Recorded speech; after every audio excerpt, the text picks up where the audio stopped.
155,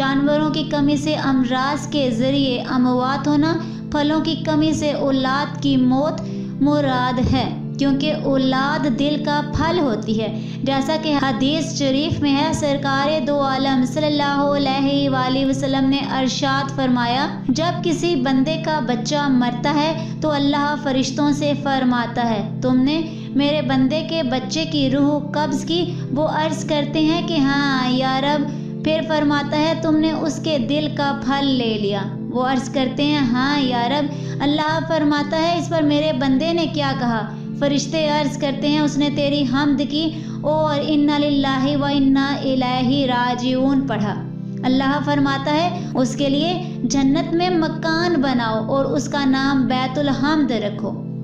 یاد رہے کہ زندگی میں قدم قدم پر آزمائشیں ہیں۔ اللہ اپنے بندوں کو کبھی مرض سے، کبھی جان و مال کی کمی سے، کبھی دشمن کے ڈر اور خوف سے، کبھی کسی نقصان سے، کبھی آفات اور بلیات سے، کبھی نت نئے فتنوں سے آزماتا ہے۔ اور راہ دین اور تبلیغ دین تو خصوصاً وہ راستہ ہے جس میں قدم قدم پر آزمائشیں ہیں۔ اسی لیے فرما بردار اور نافرمان محبت میں سچے اور محبت کے صرف دعوے کرنے والوں کے درمیان فرق ہوتا ہے۔ حضرت نوح علیہ السلام پر اکثر قوم کا ایمان نہ لانا، حضرت ابراہیم علیہ السلام کا آگ میں ڈالا جانا، فرزند کو قربان کرنا، حضرت ایوب علیہ السلام کو بیماری میں مبتلا کیا جانا، ان کی اولاد اور اموال کو ختم کر دیا جانا، حضرت موسیٰ علیہ السلام کا مصر سے مدین جانا، مصر سے ہجرت کرنا، حضرت عیسیٰ علیہ السلام کا ستایا جانا اور انبیاء کرام علیہ السلام کا شہید کیا جانا، یہ سب آزمائشوں اور صبر ہی کی مثالیں ہیں، اور ان مقدس ہستیوں کی آزمائشیں اور صبر ہر مسلمان کے لیے ایک نمونے کی حیثیت رکھتی ہیں۔ لہٰذا ہر مسلمان کو چاہیے کہ اسے جب بھی کوئی مصیبت آئے، وہ کسی تکلیف یا اذیت میں مبتلا ہو تو صبر کرے اور اللہ کی رضا پر راضی رہے اور بے صبری کا مظاہرہ نہ کرے۔ صدر الشریعہ مفتی امجد علی رحمۃ اللہ علیہ فرماتے ہیں، بہت موٹی سی بات ہے جو ہر شخص جانتا ہے کہ کوئی کتنا ہی غافل ہو، مگر جب اسے کوئی تکلیف پہنچتی ہے یا وہ کسی مصیبت اور مرض میں مبتلا ہوتا ہے تو کس قدر خدا کو یاد کرتا ہے، توبہ اور استغفار کرتا ہے۔ اور یہ تو بڑے رتبے والوں کی شان ہے کہ وہ تکلیف کا بھی اسی طرح استقبال کرتے ہیں جیسا کہ راحت کا استقبال کرتے ہیں، مگر ہم جیسے کم سے کم اتنا تو کریں کہ جب کوئی مصیبت یا تکلیف آئے تو صبر و استقلال سے کام لیں، رونا پیٹنا کر کے آتے ہوئے ثواب کو ہاتھ سے نہ جانے دیں۔ اتنا تو ہر شخص جانتا ہے کہ بے صبری سے آئی ہوئی مصیبت جاتی نہ رہے گی، پھر اس بڑے ثواب جو کہ حدیث میں بیان کیا گیا ہے سے محرومی دوہری مصیبت ہے۔ اور کثیر حدیث میں مسلمانوں پر مصیبت آنے کا جو ثواب بیان کیا گیا ہے، ان میں سے چند حدیث یہ ہیں۔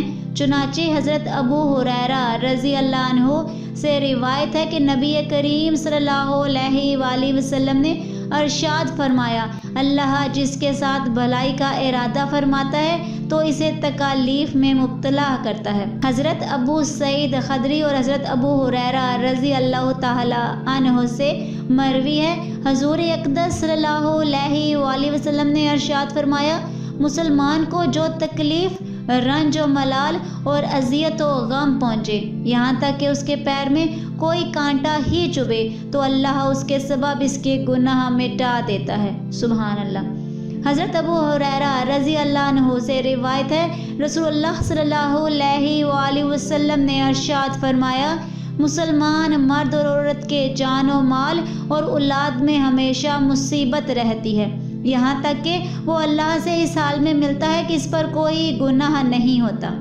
حضرت جابر رضی اللہ عنہ سے روایت ہے، حضور پر نور صلی اللہ علیہ وآلہ وسلم نے ارشاد فرمایا، قیامت کے دن جب مصیبت زدہ لوگوں کو ثواب دیا جائے گا تو آرام و سکون والے تمنا کریں گے کاش دنیا میں ان کی کھالیں کینچیوں سے کاٹ دی گئی ہوتی۔ آیت نمبر 56। وہ لوگ کہ جب ان پر کوئی مصیبت آتی ہے تو کہتے ہیں ہم اللہ ہی کے ہیں اور ہم اسی کی طرف لوٹنے والے ہیں۔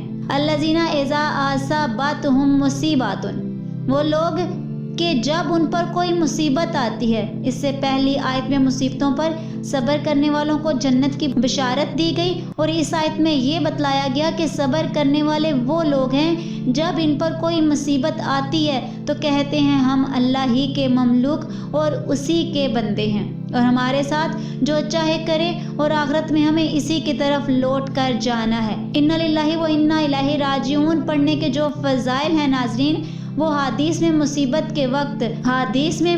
کے وقت انا للہ و انا الیہ راجعون پڑھنے کے بہت سے فضائل بیان کیے گئے ہیں۔ ان میں سے 5 فضائل یہ ہیں۔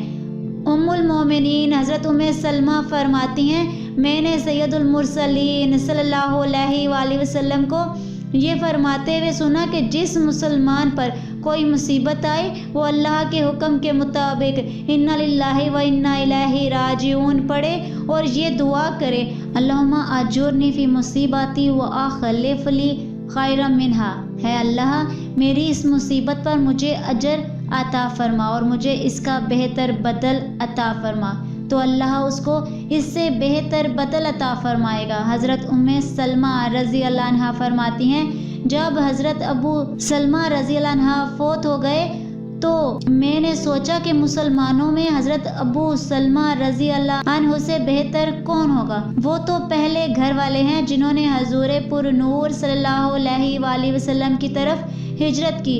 بہرحال میں نے یہ دعا کہہ لی، چنانچہ اللہ نے اس کے بدلے مجھے رسول اللہ صلی اللہ علیہ وآلہ وسلم عطا فرمائے جو کہ حضرت ابو سلمہ رضی اللہ عنہ سے بہت بہتر تھے۔ حضرت امام حسین بن علی رضی اللہ عنہ سے روایت ہے حضور پر نور صلی اللہ علیہ وآلہ وسلم نے ارشاد فرمایا جس مسلمان مرد یا عورت پر کوئی مصیبت پہنچی اور وہ اسے یاد کر کے انا للہ و انا الیہ راجعون کہے، اگر مصیبت کا زمانہ دراز ہو گیا ہو تو اللہ اس پر نیا ثواب عطا فرماتا ہے اور ویسا ہی ثواب دیتا ہے جیسا اس دن دیا تھا جس دن مصیبت پہنچی تھی۔ ایک مرتبہ نبی کریم صلی اللہ علیہ وآلہ وسلم کا چراغ بجھ گیا تو آپ نے انا للہ و انا الیہ راجعون پڑھا۔ عرض کی گئی کیا یہ بھی مصیبت ہے؟ ارشاد فرمایا جی ہاں، اور ہر وہ چیز جو مومن کو اذیت دے وہ اس کے لیے مصیبت ہے اور اس پر اجر ہے۔ ایک اور حدیث شریف میں ہے کہ مصیبت کے وقت انا للہ و انا الیہ راجعون پڑھنا رحمت الہی کا سبب ہوتا ہے۔ حضرت عبداللہ بن عباس رضی اللہ عنہ سے روایت ہے کہ نبی کریم صلی اللہ علیہ وآلہ وسلم نے ارشاد فرمایا میری امت کو ایک ایسی چیز دی گئی ہے جو پہلی امتوں میں سے کسی کو نہیں دی گئی، وہ چیز مصیبت کے وقت انا للہ و انا الیہ راجعون پڑھنا ہے۔ آج کی اس ویڈیو میں اتنا ہی، دعاؤں میں یاد رکھیے گا، ملتے ہیں اگلی ویڈیو میں، تب تک کے لیے اللہ حافظ۔